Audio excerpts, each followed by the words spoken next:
Business Builders, today we're joined by Mikel Bowman. Mikel is the founder of Bowman Legacies. He's also the author of a book called Lead from the Middle. Mikel's been a friend of mine for a while. We met on LinkedIn. We've traded information about coaching and how best to serve each other. And when I got his book, I was super stoked and knew I wanted to share his story with all of you, as well as create an upcoming virtual campfire with the book Lead from the Middle, because Mikel is a guy that knows it from the ground. Mikel is a guy who has been in the cab of a drill rig, of a top hammer drill rig, drilling blast holes. And Mikel also knows what it's like to be on the ground serving foremen, ladies, people that are working in the construction industry, drivers of these big trucks. And he's been out there on the ground with them as they all work to create this concert of machinery and movement, which is dangerous. And he's pulled them together to help them be more productive. He had a career where he was a pastor, and so he's very good at relating to people. He's a speaker. He goes out and gives his talk on leading from the middle to companies. And in this interview, you're going to hear him tell the stories that inspired the book, stories that have great opportunity for things to go wrong, like employees who are even suicidal. So stick around. I think you're going to enjoy this edition with Mikel Bowman. Welcome to the Business Builder Way podcast, where we help business builders grow leadership skills and wisdom and stay grounded through hero stories. So let's get after it. Hey, Mikel, welcome to the Business Builder Way. Hey, it's an honor to be here, Wayne. I love you great big, and any excuse to hang out with Wayne Herring is a good excuse in my opinion. So I'm glad to be here, bud. That's great. Hey, so let's start with, tell us a bit about Bowman Legacies. I want to work a little bit on the concepts that you train and that you teach companies and the book you wrote. We're going to get into that, but I'd like to start with, how did you start this business? What does the business look like? What do the products look like for Bowman Legacies?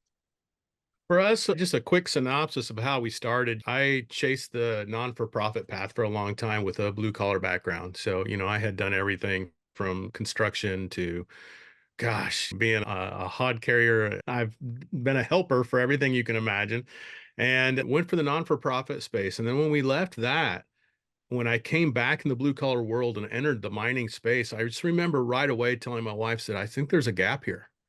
I think there's a gap here in civil construction and mining and in the blue collar world, that I think that my non-for-profit background in counseling people and helping people to improve can really plug in here. And then that went on the back burner to the 90-hour work week. And I stuck with that for several years, and then moving on to a startup company and seeing where they were just falling apart and faltering, and they were just kept getting into the rut, that rut of a starting budding business, of breaking things like crazy. I'm like, I know for a fact that this company needs X, Y, and Z. And I started to influence online, and I became an influencer on LinkedIn, and all these CEOs and presidents started to come to me, and they started wanting phone conversations, and they started wanting to ask me if I'd mentor them and help them to do certain cultural things and leadership items in their organization.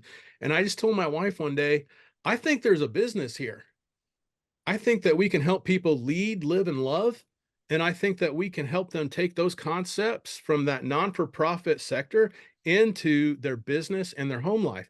And my wife called me to the carpet one day and said, well, why don't we have a business license yet? And so that's how this thing was born. And what we do typically is we come in and we like to mentor the CEOs and presidents and leadership of organizations to help them to move forward. But you can't help but to help someone move forward operationally without helping them to move forward and advance personally. And that's always going to blend in together. And what we're seeing is a mass effect on the growth of the organization and the ability to move forward a lot freer when they don't have the weight of a lot of problems from home or life on their shoulders. And so that's how we started, and that's where we're at. And when was it that you started Bowman Legacies? So we started Bowman Legacies, I think officially in 2020. We got the license, but we really kicked off, I think we really amped up in 2001. And so 2021, you really get started. Now, you were telling me before I hit record that you're about to go to West Texas and you're about to do a lead from the middle conference Yeah. for a company and their leaders. You can have all these people in the room. So, can you tell me a little bit about the lead from the middle conference that you're going around the country delivering to various groups? The lead from the middle conference is 3 PowerPoint presentations that if you start around 8 or 9, gets you out around lunchtime. And they have been so impactful for the companies that I've worked for and other companies that I've done them for. So I've done them for companies that I work for, but I also have done it all over the country. And it is based upon the principles of my book, Lead from the Middle. And spoiler alert, at 3 a.m., I get a phone call from a guy. I live in the Midwest. This guy works for us and works for the company I worked for at the time. And he's a foreman, he's a leader, and he has a gun in his mouth. And I had to rely on solid leadership principles to get him to the place where we're going to take that, we're going to set that aside, and I'm going to link shields with you. And so that's how the Lead from the Middle conference starts. We start off with one heck of a bang, and we teach you how to lead, and we give you very solid, very simple principles, just like within the book. And then we move on to the problem protocol, which is an SOP that we usually institute in any business that I work for. And it's a communication, how we communicate, how we move forward. We're lost in this world on how to communicate anymore. And that's one of the biggest problems that we have because of this right here, the cell phone and keyboard warriors. And we have forgotten these key skills on how to handle problems day to day, how to communicate problems, how to talk to other people and engage. And so that's that next phase. And then the third phase of the Lead from the Middle conference, we talk about the importance of linking shields. As you see, my logo right here is a sword and a shield. And that term linking shields comes from the Romans and the importance of coverage, that importance of actually being there for each other. And it's extremely impactful. And what we're seeing from that is a complete and total life change. During that time, just those few hours right there, we're seeing people in tears. We're seeing people come up and talk and people opening up. I just did one for Midwest Mole this year. And I remember the president coming to me going, I knew you'd be good, but I didn't know that you would be phenomenal. I didn't realize this would impact our company so much. And now several months later, he's still feeling the echoes of it. He's constantly hearing those principles ring back. And he said, the be able to bring principles now of taking care of one another and being there for each other is so much clearer and easier to communicate since you've been here. And we're getting ready to do a recap of it in November and go back with his team and see where they're at. And so it's been very exciting. It's been so beautiful to see it happen. And we've been everywhere from, like you said, Texas, all up and down the East Coast and throughout the Midwest doing this Lead from the Middle conference. And it's just been massively impactful. So, you come from you said the heavy civil construction industry. You mentioned that in the beginning, blue collar, heavy civil. Sometimes this has now become dirt world. There's some Yeah. marketers out there who've done a good job calling it the dirt world, excavating, earth moving. And I started my career in drilling and blasting and soil nails and things like that. So when I hear lead from the middle, I think of the foreman position, the even project manager, superintendent, not on the C-suite, but all the people who day to day are making all these projects happen, safety managers, Mhm. things like that. But you have this powerful story in the book. And so, yes, I recommend that everybody get the book and read it. You have that powerful story. What is this core message that you're giving to all of those like middle managers or people that are in between the front line and the C-suite? I think in these industries, and I think in all industries, because I've coached now people that have been investors. I've coached people that are in the chemicals industry. Coached people that are in drill and blast. I've coached people that are in the earth moving business. I've coached people that are in civil construction now, and just been like all over the map. The main message of this is I remember as a young man thinking that I could not make a difference because I wasn't the president of the organization. And so that's what gave me my trajectory. I wanted to be up there in the executive suites, not because of my ego, but because I wanted to make change for people. My dad was blue collar. I him suffer horribly. He worked himself almost to death. I mean, his knees are shot, his back is shot. He's going to be 81 this year, and he's still the strongest dude I've ever met in my life at 81. But he worked himself half to death for people who were horrible leaders. But I think that he got lost also in not realizing the massive effect that you can have right where you're at. I don't care if you're leaning on a shovel, you're D3, you're day three in the company, right? You're 19, 20 years old, you're just starting in the industry, or you're the president and CEO and you've been there for a long time. The fact of the matter is, you have a phenomenal opportunity to influence and make huge changes right where you are by just reaching out and learning and taking a personal responsibility to lead on a high level, no matter where you are in the queue of leadership. No matter where you are, you got to stop getting down in tunnel vision that, oh, I'm just a haul truck driver.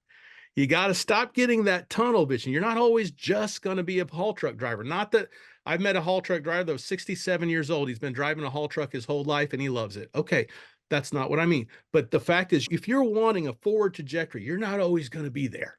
You're going to naturally progress and move forward and add more value as you have more knowledge. So when you're that haul truck driver, when you're leaning on the shovel, when you're that guy who's the low man on the totem pole, wherever you are, or the low gal on the totem pole, you absolutely 100% can make lasting change, change that can save people's lives, that can grow you exponentially so that even you at home aren't the same person. Yeah, without a doubt. And what strikes me about you is you've been there, you know it. It's not that you read about this in a book. As you said, you've been a helper in many industries, and you sat in a drill rig seat for a long time or for a significant amount of time, right? Yeah. Yes. I drilled for a company for a year, realized that I was getting very sick. And the long hours I couldn't do as well. So I stayed in a drill, but I also became the safety guy. So on and off for 5 years, I drilled for that company, but I was also the safety guy and covered 6 states. And I ended up working more as the safety guy than I did as a driller. I was away from home more often, but I loved that organization. I loved that company and I loved those guys. And I learned even there, I remember the day when I was telling one of the guys from Illinois that I was leaving and he wept. And it just confused me because I'm not used Mm. to that sort of kind of reaction in the industry. And he's like, don't leave. He said, don't leave. He goes, you've just changed our perspective on who we are. I'll never forget walking into, I was doing a talk with a group of men who had addiction problems and they lived in this particular place and quarantined themselves to learn and grow. And I was able to go in there, talk to them. And first, I asked them all where they were from. I asked them all what got them there. And then I just told them, you need to hold your head up because at least right here, you've decided that you're going to do something about the problems in your life. And you don't need to feel any shame about where you are. You need to be proud of yourself for doing something about it. And that's my approach in the blue collar world. With those drillers, I'm like, guys, nothing can happen in that mine site without us. It's at a they can clear as much ground as they want. They can clear as much material as they want. But without us, there is not a single thing that they can do. And let's check this out. This is where our rock goes. This is what we're doing. This is the thing that we're involved in right now. And it's enormous what we do. So we're not just dumb drill because they would always say, well, I'm just a stupid driller. I said, you guys got to stop saying that. You need to be proud of where you are. You need to be proud of who you are. At least you're not a pill popping jukebox in Hollywood who's pretending to be something else or a politician who's in the same boat. You are a man or a person who is striving so hard to do something great for your family so they can eat and move forward. In this room, I told them one time, they had them all in the room. I said, in this room represents colleges. It represents your kids going to school, your kids buying homes, you buying homes, you doing great things for your family move forward. I said, there's no greater person that you can possibly be. There's no greater life that you can live. And I think that's one of the biggest things where people feel so hopeless about where they are that they forget who they truly are. They're convinced with all this impoverished thinking that they're lowly. And I'm telling you, you're not. And all it changes is you just lifting that chin up and recognizing you belong where you're at and you absolutely can obtain whatever dream, whatever vision that you have in life. You're not stuck. There's nobody stuck. You can absolutely put one foot in front of the other. I've done it. I've done it.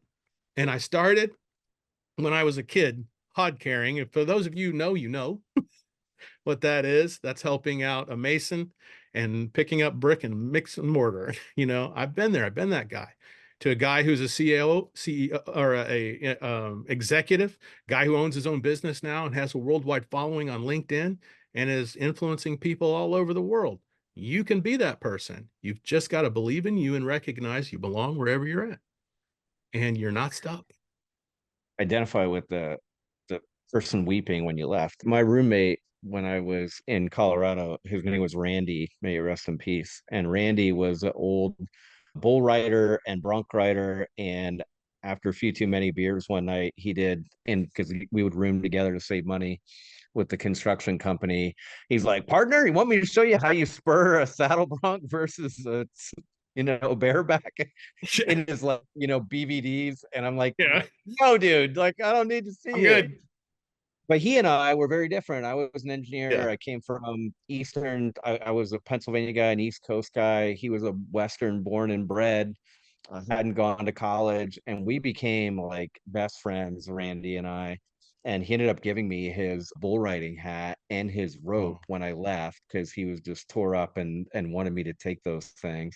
But I learned a lot from him, and he was one of those guys who, in a world, I think what's unique about in this construction world, and there's other industries too, where it's and really, you know what, like it's probably the same everywhere. My grandfather's in a nursing home right now.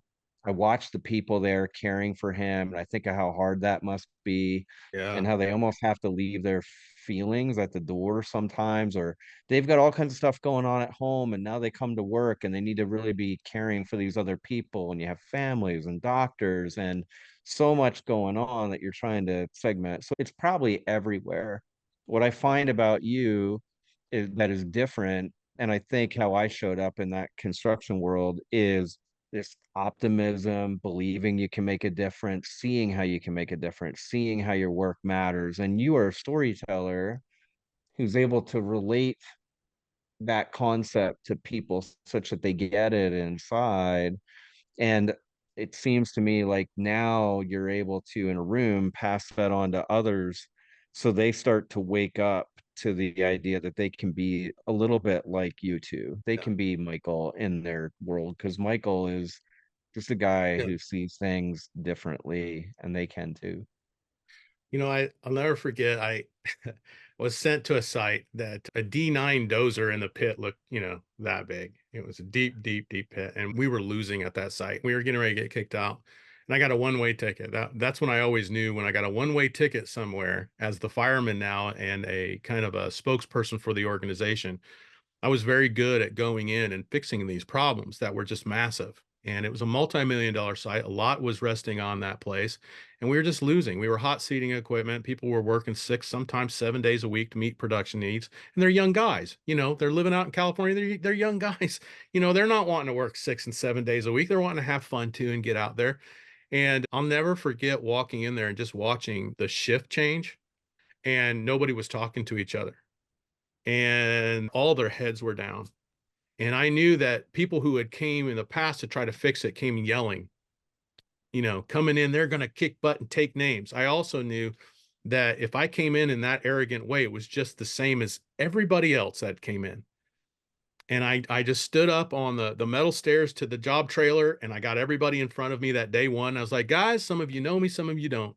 I'm looking over and I see a kaleidoscope of skin tones and religions and belief systems right here. But I also see that nobody's hanging out and being together. We're not a team. I'm not coming here to tell you that you're losing. I'm here to tell you that we're going to win. We're going to make this happen, and I'm going to prove it to you for the next several weeks that I'm here to support you, and we're going to move forward. Now, there is going to be some accountability here, and that's going to be the hard pill to swallow for some of you. But for the most of us, the bulk of us, we want to win. I want to win. I'm extremely competitive, and you're going to find out I love each and every one of you right where you're at. And I just told them about my background. I told them where I was at, and I told them that I was there to support them and take care of them. And in 3 weeks' time, we were smoking production.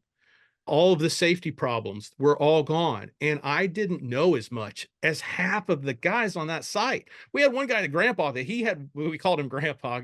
And like you said, God rest his soul, he's no longer with us. He was a great guy from West or Eastern Kentucky. He'd worked coal, he had worked gold mines in his life, and now he was doing this at a concrete plant. Dude, what am I going to tell that guy that he doesn't already know?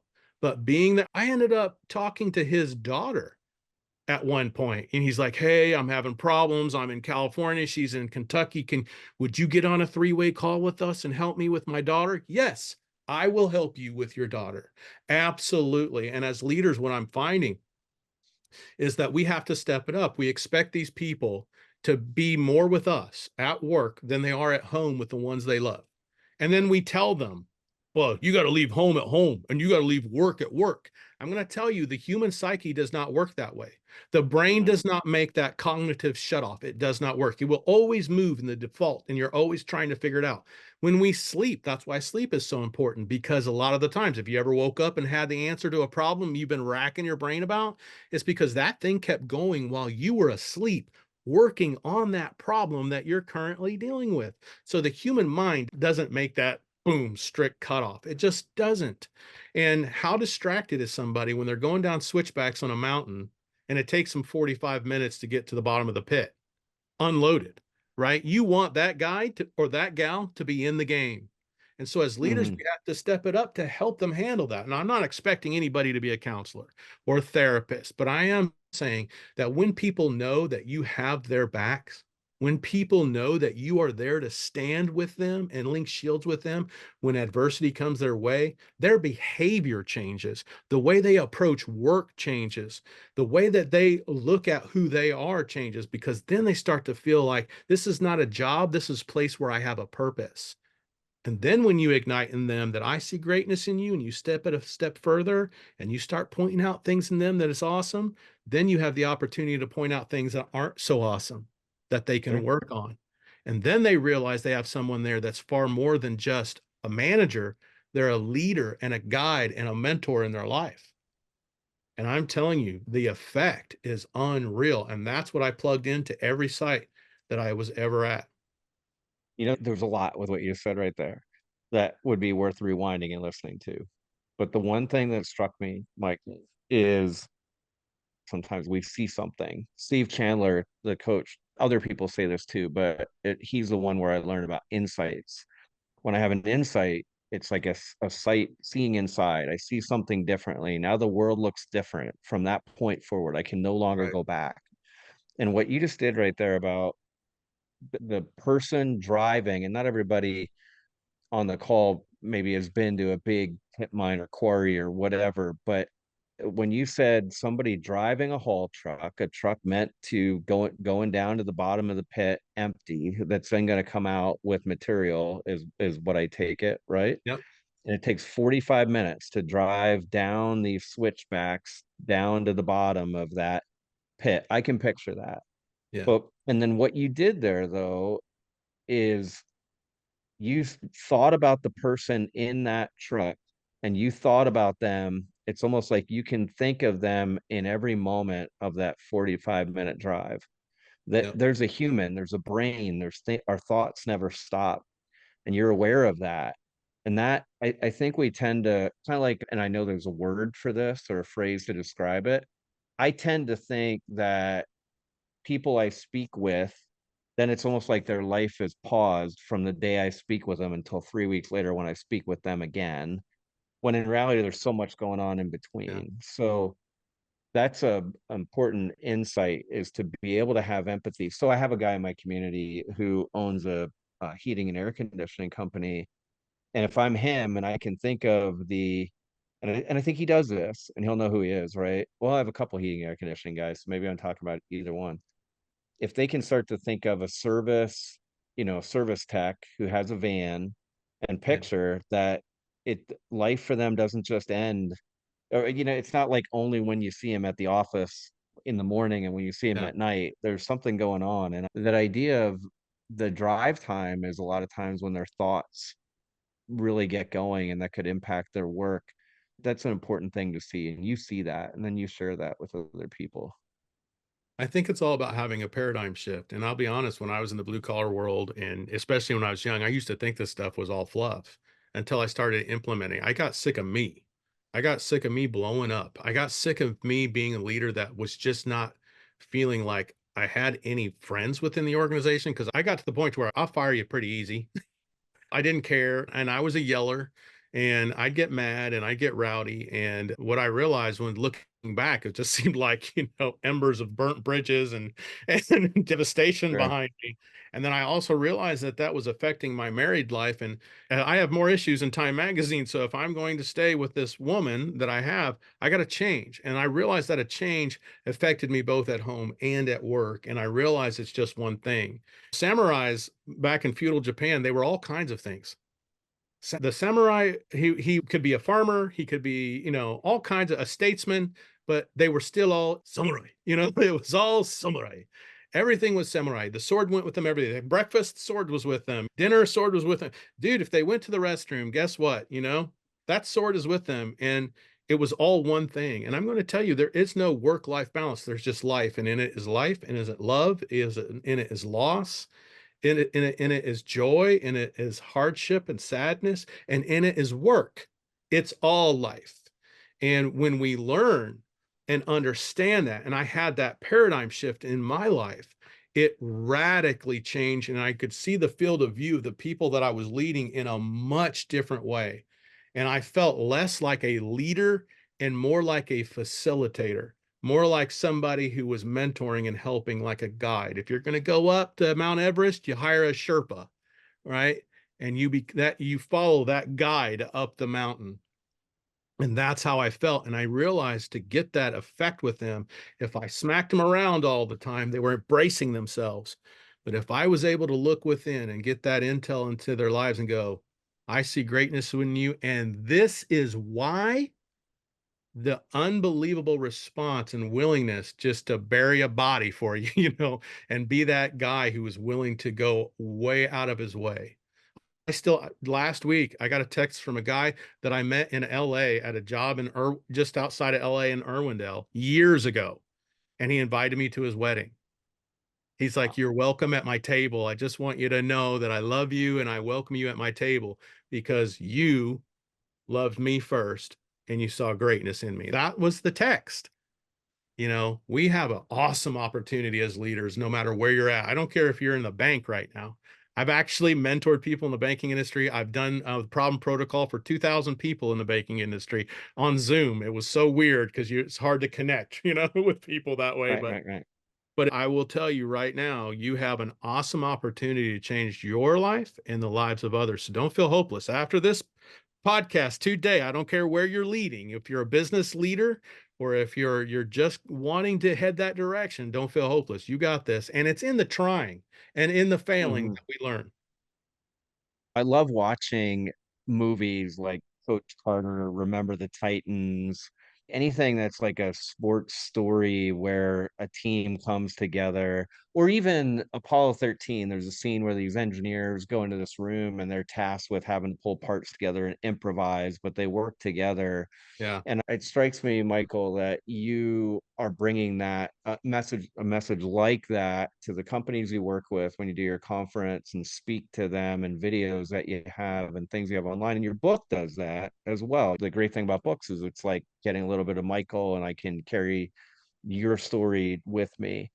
So these business owners that we work with and that would hear this, and that is a way, helping the people in the organization lead from the middle is a way that they can build their companies, they can make people's lives better. What would you tell a business builder, somebody who owns a company with a staff of 5 to 50 people? It'd be great if you could go speak to everybody. And I know that's not Right. possible. What how could they take your book and then read it and then go speak to the people once, but then importantly have a way of sharing with their team so there's like a residual effect and that it builds over time? What would you So tell them to do? it's crazy that you say that. A couple of weeks ago, I got this random DM on LinkedIn. And a guy just said, I just wanted to say thank you for your book and the conference that I just went to about your book. I had no idea what he's talking about. I wasn't booked to do a conference. I wasn't a part of a conference at that time. And I just said, "Oh, I'm so glad it helped you. I'm fishing without trying to seem ignorant, because if I met this guy, I'd have felt really bad." Sure. Because at this point this year, I've literally talked to thousands upon thousands of people. And he told me, he goes, "The president of our organization read your book, and he put a conference on based on that book." And so the reason why I wrote it the way I did, we didn't go the traditional route of going with a publisher, because I didn't want someone to tell me I needed to add chapters and fluff. I can't stand books like that. I can always tell when I'm reading a book, I was like, oh, this was an add-on. This was an add-on. I wanted to also write a book that, dude, if a guy's 17 years old and or a gal 17 years old and they want to learn how to lead, they can read this book, and it's very simple. And I give you prac app at the end. I've also written it in a way to challenge that CEO and that president, that if he's asking that question to me, I'm going to say, hey, look, man, read to those books, stick to those precepts yourself, and then teach them to other people, and you will replicate that. I'm going to tell you something. Leaders, people pick up and catch more than you teach, and they know who you are. It doesn't take long for people to know who you are. So when you start walking in these precepts that I map out and then I teach, and you keep it simple, I'm going to tell you it's going to bleed out. People are going to learn it. You can be very intentional, map it out in your meetings and say, hey, this is how I want us to move forward. These are the precepts and the things that you need, the knowledge that you need, but they're going to learn a lot by your example and by you actually living it out. Because when those cultural changes come, they're always just waiting for the other shoe to fall. They're waiting for this just to be the next fad that you're introducing now, and you're going to be over it at some point, and we're going to be back to the old ways. I've heard that. I've said that. I've been in that business where I'm sorry, this is bull crap. We're just gonna, Sure. just nod and have the lunch, and it's all bull crap. Or through consistency later, months, years down, they're going to go, hey, we did this thing. It was amazing. We hosted this guy, or hey, my boss said this, and we're still doing it. And I think that is where the value comes. That's what I would tell a young leader or an old leader. Hey, just be consistent in that change, and you will see change just by your actions alone. Time has flown talking with you. We're about at the end of the time that I typically allot for these sessions. I'm not surprised at all. And I do encourage people to get your book, and we'll have you join us for one of our virtual campfires in the future so that people get to kind of spend some time with you and sit around a fake digital fire on the screen. But before we do, you mentioned Anita, you mentioned your business partner, your wife. How do you work together, and what does that look like, and are you doing some planning and taking a look at the integration of your life that you're building together and the business you have? Because lots of people in my community do Mhm. either they work with their spouse directly, or they certainly care about the impact the business is having on their home life. With no change, with no direction that I move, do I ever put her on the back burner. We are co-partners that move together, and we've learned this through, almost 30 years of a relationship now. We were both strong characters. We were both abused as children. We were a mess when we first got together, and we're a hot mess now, but it works. She is very savvy with very specific things that I trust her in. And I put a lot of trust in her because through consistency, she's shown me. So we're equal partners in this. We travel together. We go to these conferences together. We're a package deal. Like last year, I was brought in to help mediate for a business sell. And I brought her in, and she was a key component to bringing common sense and all that anxiety down. And so, what she does in the business is she handles a lot of the day-to-day tasks as far as scheduling and things like that, but also with each in particular client, we map out where we're going, where we're striving to bring them. With every new PowerPoint presentation that we bring and new talk that we bring, we are mapping that out together and seeing how that works and feels together. And it's just such an element of trust there. And then when one of us falls short, there's no shame in that. There's no shame game. We're just like, okay, how do we adapt? How do we get past that? And then there's no reminding of, well, you remember when you did this? We don't do that. We do not bring that into the business. And like I said, with life, it's just life, right? There is no separation between work and life. And we have combined that into our marriage, and it's made us stronger instead of pulled us further apart. How can the business builder community help you, Michael? I don't know. Man, just reach out. I would love to talk to any of you. And that's not a sales pitch. And Wayne knows this. I am not, I hate the salesy stuff. I try to stay away from it as much as I possibly can. As a matter of fact, there was a point in the business where Wayne had to say, hey, look, contact so and so, ask him some things. And I just had a hard time, not pride, just I just don't want to be salesy. And I would love to talk to you. I would love to see where you're at and see what hurdles that is facing you, because we make each other stronger. You know, anytime that I'm helping someone else, someone said this the other day, I was helping him for free, and he goes, what can I do? And I said, you don't understand what you've already done. By me helping you, you've helped me, because now I can take this concept that I've learned with you, along with you, and I can apply this to someone else.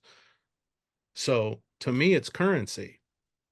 But practically, if somebody wanted to order a case of books and then hire you to do a Zoom talk or something, are you available for things like that? Absolutely. We're available to actually come to your site, which I'm going to say for the Lead from the Middle conference with all three, it's so impactful and is necessary because there is a physical representation at the end. I do some teaching about martial arts and hand-to-hand combat, and no one gets hurt, but it's very, very impactful for your team, and it really brings the whole conference together. But I would be willing to adapt to any medium that you have.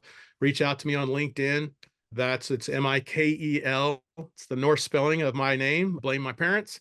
And Mikel Bowman, reach out to me there. And I would love to influence your team to leading on a higher level. Michael, thanks so much for being with us today. Thank you. It's always an honor to be with you, buddy. Take care.